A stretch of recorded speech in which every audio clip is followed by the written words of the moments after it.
साथियों, राधे राधे। मैं नंदिनी प्रिय संस्कृतम में आप सभी बंधुजनों का स्वागत करती हूँ। तो कैसे हैं आप लोग? उम्मीद करती हूँ स्वस्थ होंगे, मस्त होंगे और अपनी पढ़ाई अच्छे से कर रहे होंगे। तो जैसा कि हम प्रश्न पत्र विश्लेषण देख रहे हैं, यूजीसी नेट संस्कृत 25 कोड जुलाई 2018 का यह प्रश्न पत्र है। इसमें हमने अब तक लगभग 8 से 9 कक्षा देख ली है। अब ये हमारी 10वीं कक्षा है। तो हमने अब तक 80 प्रश्न को देखा है। 81 नंबर प्रश्न से हम शुरू करेंगे। तो मैं ऐसा मान सकती हूँ कि ये जो प्रश्नोत्तरी श्रृंखला का विश्लेषण हम कर रहे हैं, आप लोगों को बहुत पसंद आ रही होगी। तो यदि चैनल पर नए हैं तो चैनल को सब्सक्राइब कर ले, वीडियो को लाइक कर ले और कमेंट करें कि कैसी लगी आपको प्रश्नोत्तरी। हालांकि प्रश्नोत्तरी तो बहुत करवाया जा चुका है, हर जगह करवाया जा रहा है, किंतु विस्तृत विश्लेषण मुझे लगा कि आवश्यक है तो हम करवा रहे हैं। चलिए देखते हैं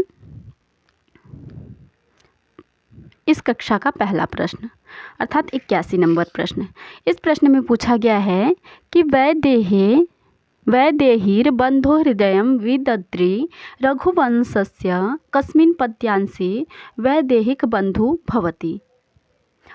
अस्मिन् पद्यांशे वैदेहिक बंधुः भवति। इस पद्यांश में जो वैदेहिक बंधु है, इससे आपका क्या तात्पर्य है?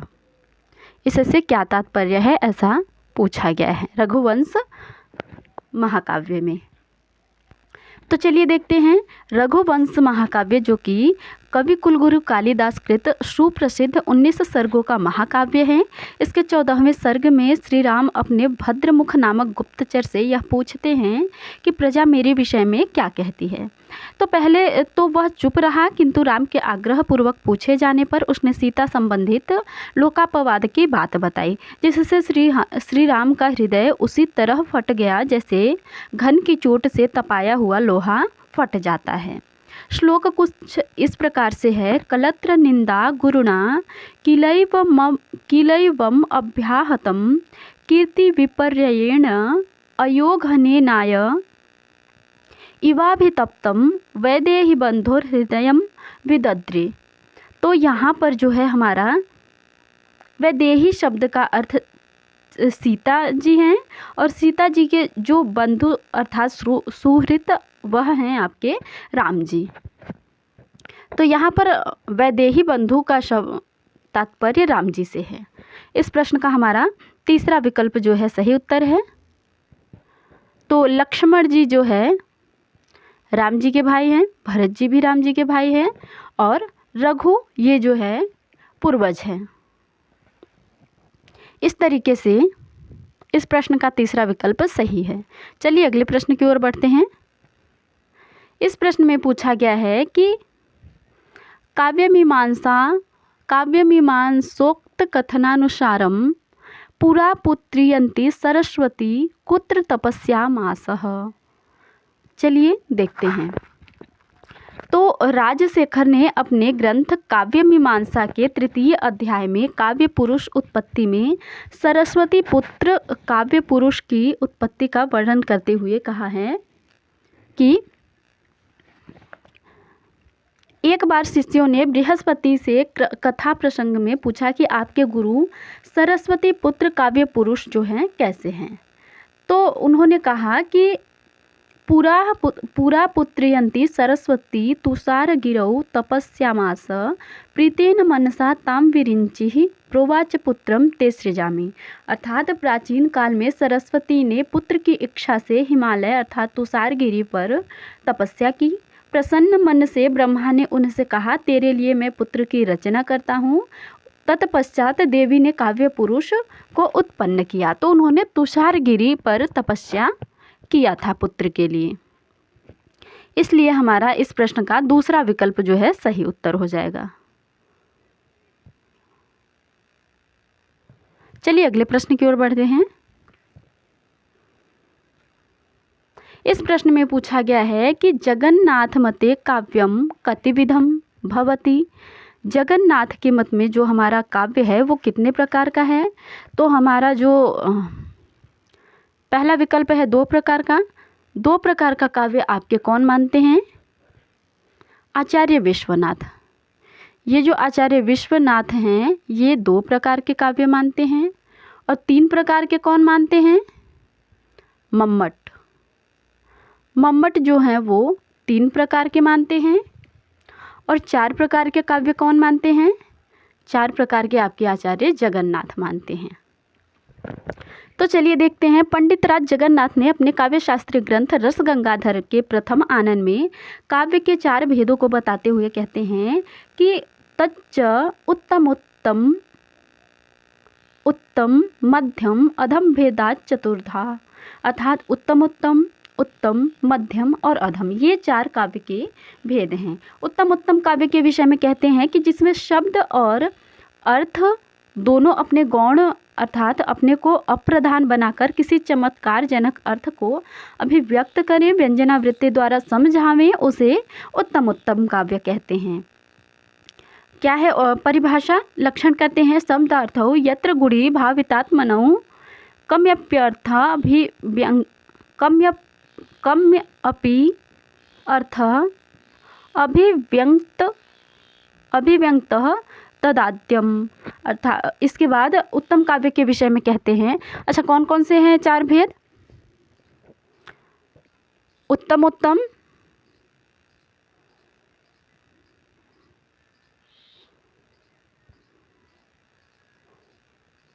उत्तम उत्तम,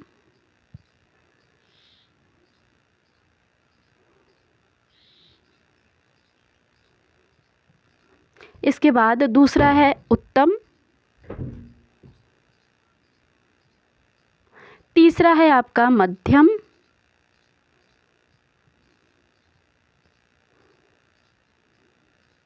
और चौथा है आपका अधम। इस तरीके से आपके जो है 4 प्रकार के काव्य के भेद हैं। हमने उत्तम काव्य को देख लिया है, अब उत्तम काव्य को देखते हैं। उत्तम काव्य के विषय में कहते हैं कि यत्र व्यंग्यम अप्रधानमेव सच्च चमत्कार कारणम तद्वितीयम, अर्थात जिस काव्य में व्यंग अप्रधान होकर ही चमत्कार का कारण हो वह द्वितीय नामक उत्तम काव्य कहलाता है। मध्यम काव्य के विषय में कहते हैं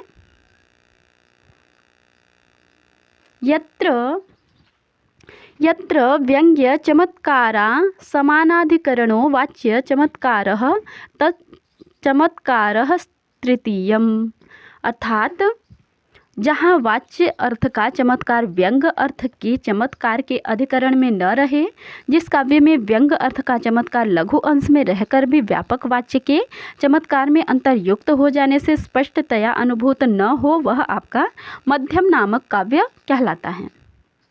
अधम काव्य के विषय में देखें, अधम काव्य के विषय में देखें तो कहते हैं यत्रार्थ चमत्कृत्युपस्कृता शब्द चमत्कृति प्रधानम तद्धर्मम चतुर्थम, अर्थात जिस काव्य में वाच्य अर्थ के चमत्कार से परिपोषित होकर शब्द का चमत्कार प्रधान हो उसको अधम काव्य कहते हैं। इस काव्य में कुछ व्यंग अवश्य रहता है, परंतु वह रहकर भी चमत्कार जनक न होने से अविवक्षित रहता है, अतः उसकी प्रधानता नहीं रहती, ऐसा समझना चाहिए। तो इस तरीके से हमने इस प्रश्न का विश्लेषण देखा और इस प्रश्न का तीसरा विकल्प आपका सही उत्तर है। चलिए अगले प्रश्न की ओर बढ़ते हैं। इस प्रश्न में पूछा गया है त्रयः समुदिता न तो व्यस्ताः इति काव्य प्रकाशे प्रथमे उल्लासे किम अधिकृत्य उल्लिखितम। तो ऐसा काव्य प्रकाश के प्रथम उल्लास में जो है किसके विषय में वर्णन करते हुए बताया गया है? काव्य के लक्षण में, काव्य के भेद में, काव्य के हेतु में अथवा काव्य के फल में। तो चलिए देख लेते हैं।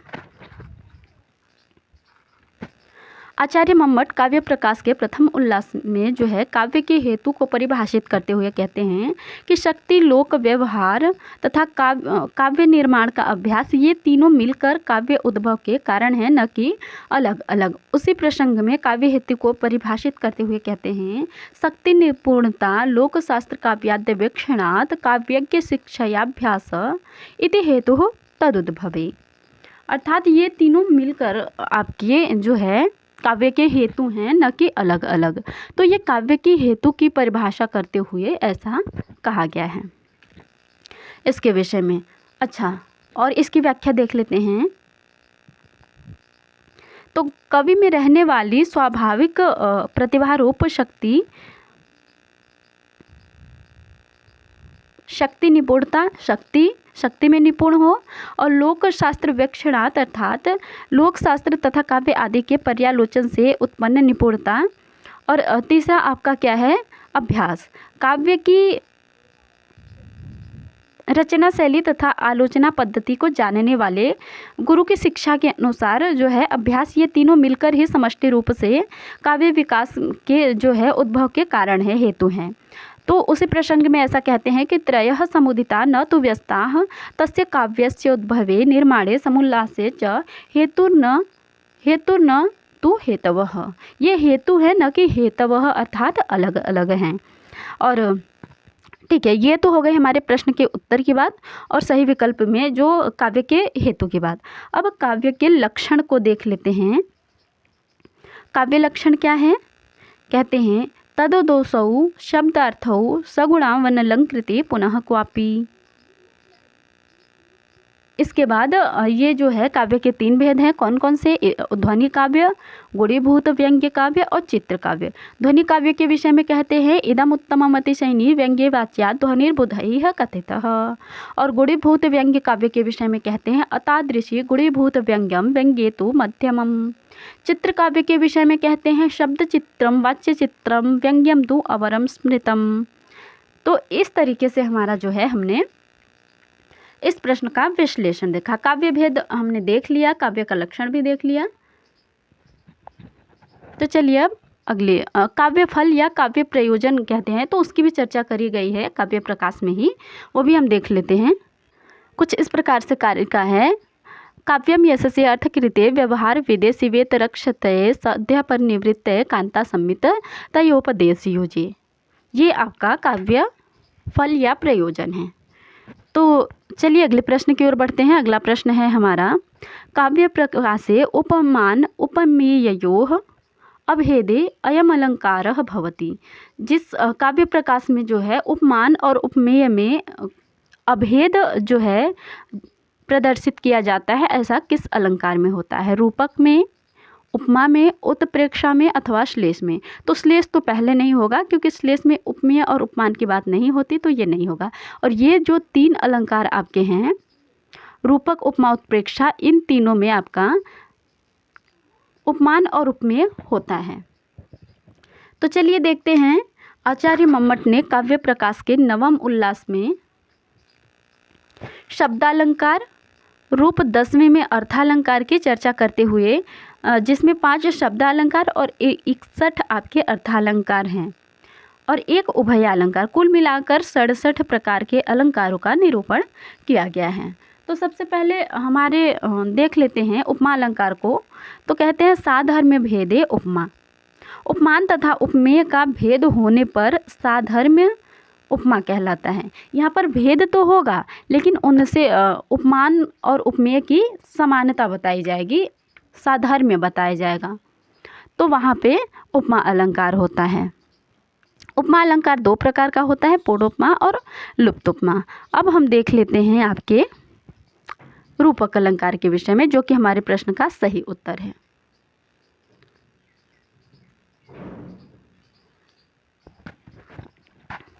रूपक अलंकार आपका जो है इसके विषय में कहते हैं तद्रूपकम अभेदो य उपमानो उपमेययोः। अर्थात उपमान और उपमेय का जो अभेद है वह रूपक कहलाता है। तो यहाँ पर उपमान और उपमेय का अभेद जो है होता है। उत्प्रेक्षा के विषय में देखें तो कहते हैं संभावनम अथोत्प्रेक्षा प्रकृतस्य समेनियत। वर्ण या उपमेय की सम उपमान के साथ जो है उपमेय का उपमान के साथ संभावना उत्प्रेक्षा कहलाती है। यहाँ पर इसका उदाहरण देखें तो मृक्षकटिकम का जो है लिम्पतीव तमुंगानी वर्षति वांछन्नभः असत्पुरुषेवेव दृष्टिर्विफलताम गता। ये बहुत ही उत्प्रेक्षा अलंकार का प्रसिद्ध उदाहरण है। कहते हैं कि अंधकार अंगों को लीप सा रहा है, मानो अंगों को लीप सा रहा है।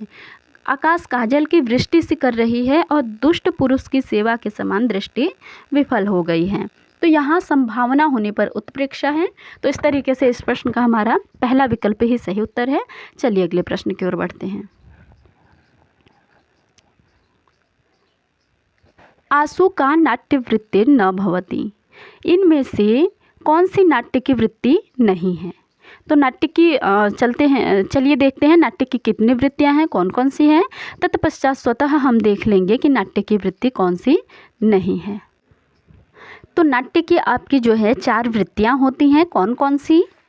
क्षमा कीजिए, सात्वती, भारती, आर्यभट्टी और कैशिकी, ये नाट्य की 4 वृत्तियां होती हैं। इसमें 3 दी हुई हैं और कैशिकी नहीं दी हुई है। कैशिकी वृत्ति आपकी इसमें नहीं दी गई है। तो ये आपकी 4 वृत्तियां होती हैं। ये जो पहला है अभिधा वृत्ति, ये आपकी नाट्य की वृत्ति नहीं है। यह क्या है? यह आपकी शब्द की शक्तियाँ हैं। शब्द की शक्तियाँ 3 होती हैं, अभिधा, लक्षणा और व्यंजना। तो इस तरीके से ये शब्द की शक्तियाँ हैं और ये तीनों नाट्य की वृत्तियाँ हैं। और क्या नहीं है, हमसे यही पूछा गया है। तो इस प्रश्न का इसलिए हमारा पहला विकल्प ही सही उत्तर हो जाएगा। चलिए अगली प्रश्न की ओर बढ़ते हैं। इस प्रश्न में पूछा गया है भम धम्मी इत्यादि श्लोकः ध्वन्यालोके प्रथमे उद्योते अस्य उदाहरणम् अस्ति। किसका उदाहरण है? तो चलिए देखते हैं। तो ध्वन्यालोक में आचार्य आनंदवर्धन ने प्रथम उद्योत में प्रतीयमान अर्थ के वर्णन में मुख्यतः 5 प्रकार के प्रतीयमान अर्थ के भेद बताए हैं। पहला कौन सा है? वाच्य के विधि रूप होने पर प्रतीयमान का निषेध होना। वाच्य विधि रूप होगा, प्रतिमान निषेध होगा। उसमें कहते हैं भम धम्मीय विशत्थो शो सुणो अज्ज मारियो देण। इस तरीके से श्लोक है। संस्कृत में कुछ इस प्रकार से है। भ्रम धार्मिक विस्त्रब्धः ससुनकोद्य मारितस्तेन गोदानदिक्षकुंजवासिना दीप्त सिंहेन। अर्थात पंडित जी महाराज गोदावरी के किनारे कुंज में रहने वाले मदमत्त सिंह ने आज उस कुत्ते को मार डाला। अब आप निश्चिंत होकर घूमिए। यहाँ इस श्लोक का वाच्यार्थ तो विधि रूप है कि भाई उसने मार डाला, आप निश्चिंत होकर घूमिए। किंतु प्रतीयमान जो अर्थ निकल कर आता है वह कहता है कि वह निषेध रूप है। वह कहता है कि भाई कुत्ते के डर से नहीं जा रहे थे, कुत्ते ने तो मार डाला, कुत्ते को तो सिंह ने मार डाला, आप निस्संदेह वहाँ पर जाइए, निश्चिंत होकर घूमिए। किंतु प्रतीयमान अर्थ यह निकल कर आ रहा है कि पहले तो आप केवल कुत्ते से डर रहे थे, अब जिसने कुत्ते को मार डाला ऐसा सिंह है, तो अर्थात आप वहाँ पर अब तो बिल्कुल भी न जाएं। प्रतीयमान जो है निषेध रूप है, ऐसा कहा जा रहा है, क्योंकि कुत्ते से ज़्यादा तो सिंह से खतरा है। तो इसलिए इस प्रश्न का हमारा जो है विधि वाच्य विधि रूप होगा और प्रतीयमान आपका निषेध रूप होगा। दूसरा विकल्प सही उत्तर है इस प्रश्न का। तो अब हमारा दूसरा भेद क्या है? प्रतिषेध रूप वाच्यार्थ होने पर प्रतीयमान का विधि रूप होना। वाच्य अर्थ आपका प्रतिषेध होगा और प्रतिमान विधि रूप। इसके विषय में कहते हैं स्वश्रुरत्र निमज्जति अत्राहं दिवशकं प्रलोकय मापथिक रात्र्यंधक श्रयायाम मम निमज्जसि। हे पथिक, दिन में अच्छी तरह देख लो, यहाँ सास जी सोती हैं और यहाँ मैं सोती हूँ। रात में रतौंधी ग्रस्त होकर कहीं मेरी खाट पर न गिर पड़ना। यहाँ पर वो मना तो कर रही है, किंतु कहने का तात्पर्य यह है कि अच्छी तरह देख लो, सास की खाट पर न चली जाना, मेरे खाट पे आना, ऐसा कहने का तात्पर्य है। तो यहाँ पर वाच्य जो है निषेध रूप है और विधि आप क्षमा कीजिए, वाच्य विधि निषेध रूप है, प्रतीयमान विधि रूप है। तीसरा क्या है? वाच्य विधि रूप होने पर प्रतीयमान का अनुभव रूप होना और चौथा प्रतिषेध रूप वाच्य होने पर प्रतीयमान का अनुभव रूप होना। इस तरीके से। और पांचवा है वाच्य और प्रतिमान का विषय भेद होने से व्यंग्यार्थ का वाच्यार्थ से अत्यंत भिन्न होना। तो इस तरीके से इस प्रश्न का हमने देखा कि ये दूसरा विकल्प सही उत्तर है। चलिए अगले प्रश्न की ओर बढ़ते हैं। हाँ जी, 88 नंबर प्रश्न। इस प्रश्न में पूछा गया है कि 10 रूपकतः रिक्त स्थानम पूरयत। 10 रूपक के अनुसार हमें रिक्त स्थान की पूर्ति करनी है। यह ऐसा ग्रंथ है कि यदि आपको कारिका पद्य जो भी है, लाइन जो भी यदि आपको याद है, केवल वाचन मात्र आपने किया है, तो भी आप इस प्रश्न को सही कर सकते हैं। तो सबसे पहले ग्रंथों का जो है निर्विघ्न समाप्ति के लिए मंगलाचरण किया जाता है। तो 10 रूपक में आचार्य धनंजय ने मंगलाचरण किया। नमस्तस्मै गणेशाय यत्कंठः पुष्करायते मदा भोग घनध्वानो नीलकंठस्य तांडवे। इस तरीके से उन्होंने अपने इष्ट देव को जो है मंगलाचरण करने के बाद, नमस्कार करने के बाद, नमस्कारात्मक मंगलाचरण है। काव्य फल के विषय में जो है कहते हैं, काव्य का प्रयोजन बताते हुए कहते हैं, ग्रंथ का प्रयोजन बताते हुए कहते हैं कि आनंद निश्यंदेषु रूपकेषु व्युत्पत्ति मात्रम फलमल्पबुद्धिः योऽपीतिहासादिवदाः साधु तस्मै नमः स्वादुपराङ्मुखाय। इस तरीके से ग्रंथ का प्रयोजन बताते हैं कि जो अल्प बुद्धि वाले सज्जन हैं, आनंद को प्रवाहित करने वाले रूपकों के अध्ययन या उनके अभिनय के दर्शन का फल भी इतिहास आदि ग्रंथों के अध्ययन के समान एकमात्र धर्म आदि का ज्ञान ही बतलाते हैं। रसास्वाद से विमुख उन जन को नमस्कार है, ऐसे लोगों को नमस्कार है, ऐसा इस जो है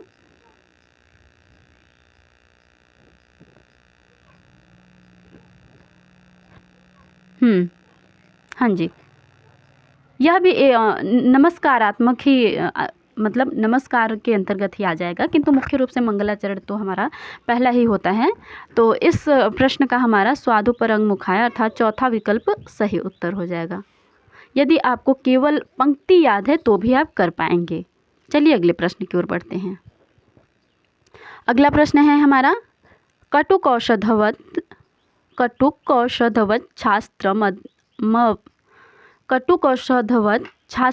शास्त्रम् अविद्याव्याधिनाशनम् इति उक्ति येषु कस्मिन् अलंकार ग्रंथे भवति।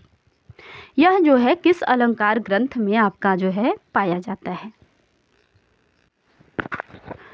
तो काव्य शास्त्रीय ग्रंथ वक्रोक्ति जीवितम में यह कहा गया है।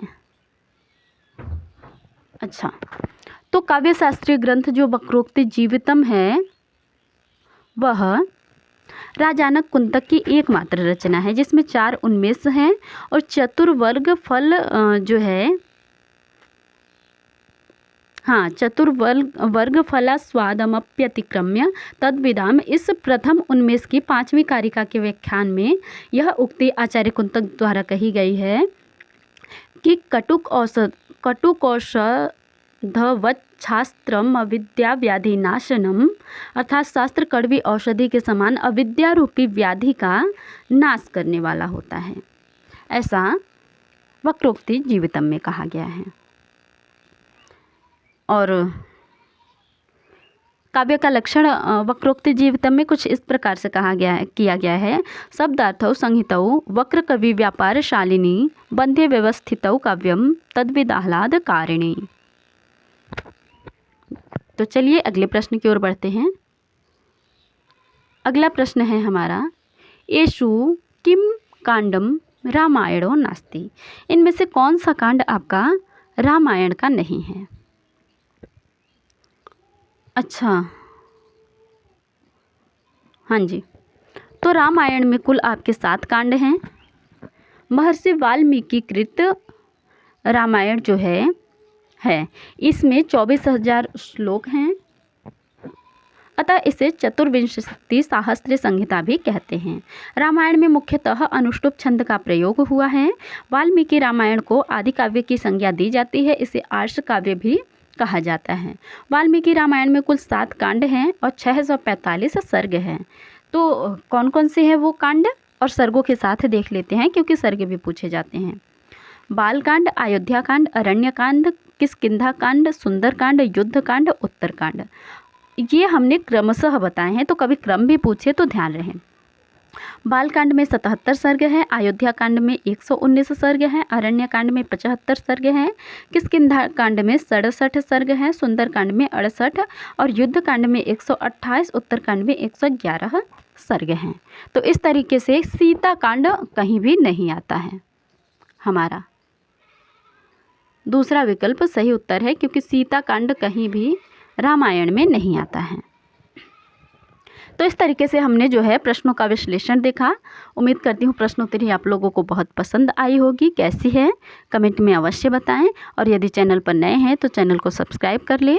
और हाँ, अब तक की जितने भी पेपर हुए हैं 2018 के बाद 25 तक, अभी 25 चल रहा है, तो 25 तक जितने भी प्रश्न पत्र हुए हैं उन सबका विस्तृत विश्लेषण इसी तरीके से बनाकर डाला गया है चैनल पर। जाकर देखें, प्लेलिस्ट में हमने प्लेलिस्ट भी बना दी है, तो जाकर देखें और लाभ उठाएं और अपने मित्रों को भी शेयर करें। चलिए अगले कक्षा में मिलते हैं।